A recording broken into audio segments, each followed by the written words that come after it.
ओम श्री परमात्मने नमः.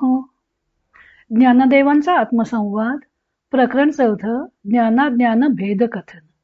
निखळ ज्ञान मात्रतेचे स्वरूप दृष्टांत भाग 1.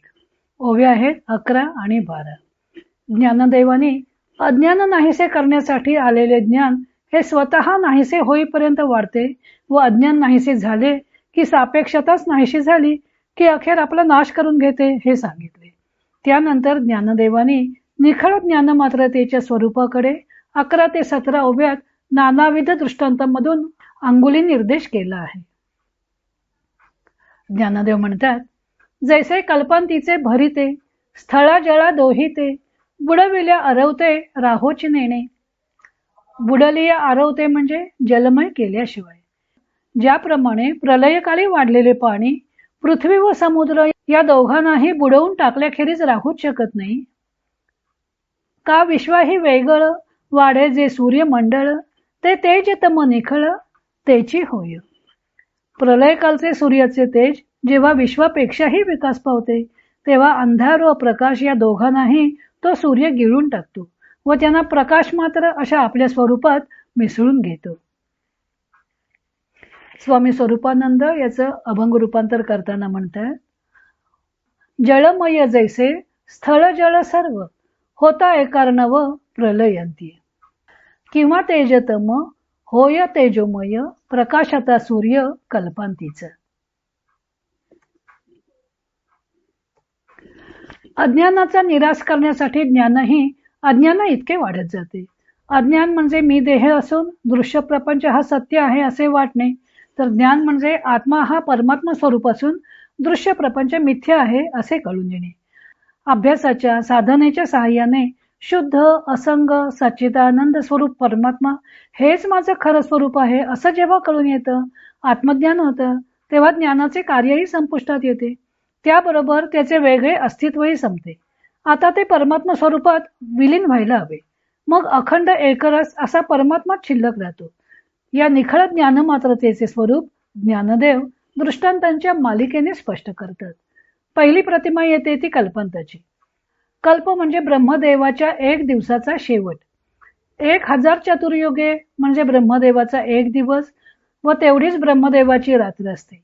ब्रह्मदेवाचा दिवस सुरू होतो तेव्हा सर्व भूत समुदाय व्यक्तावस्थेत येतात व त्याची रात्र सुरू झाली की पुन्हा सर्व व्यक्त सृष्टी अव्यक्तात विलीन होऊन जाते असं गीतेत सांगितलेलं आहे.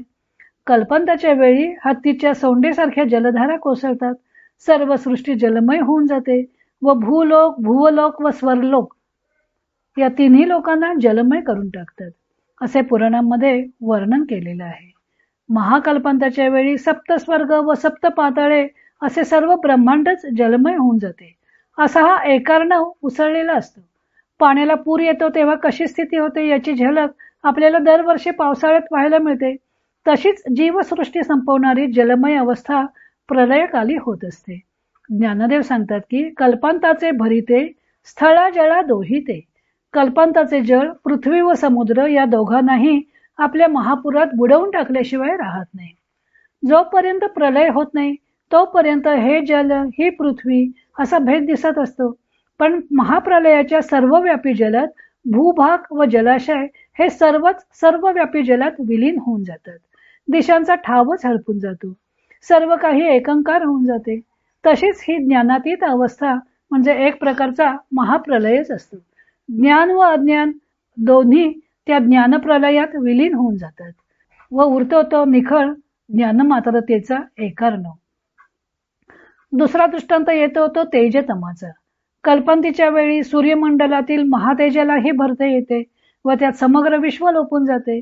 मग प्रलयपूर्वकाली भासणारे तेज तम म्हणजे प्रकाश व अंधार ही दोन्ही त्या महातेजात एकरूप होऊन जातात.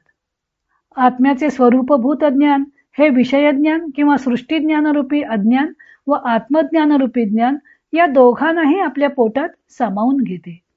या दोन्ही दृष्टांतांमधून सर्व काही एकांकार कसे होऊन जाते ते स्पष्ट केले आहे. कल्पांतापूर्वी असणारा जलस्थल हा भेद जलच नाहीसा करते. भूमीचा पत्ता मोडून काढून आपले आपणच एक उरते. कल्पांतापूर्वी भासणारे प्रकाश व अंधार कल्पांतीच्या तेजात विरून जातात व निखळ तेज तेवढेच उरते. यातून अज्ञानासह ज्ञान नाहीसे होते, म्हणजे शून्यावस्था नसून निखळ ज्ञान मात्रता आहे हे स्पष्ट होते. यामध्ये ज्ञाता ज्ञान ज्ञेय असा भेद उरत नाही. हाच विषय पुढे ज्ञानदेव आणखी काही दृष्टांतांमधून स्पष्ट करतात. तो भाग आपण उद्या पाहू.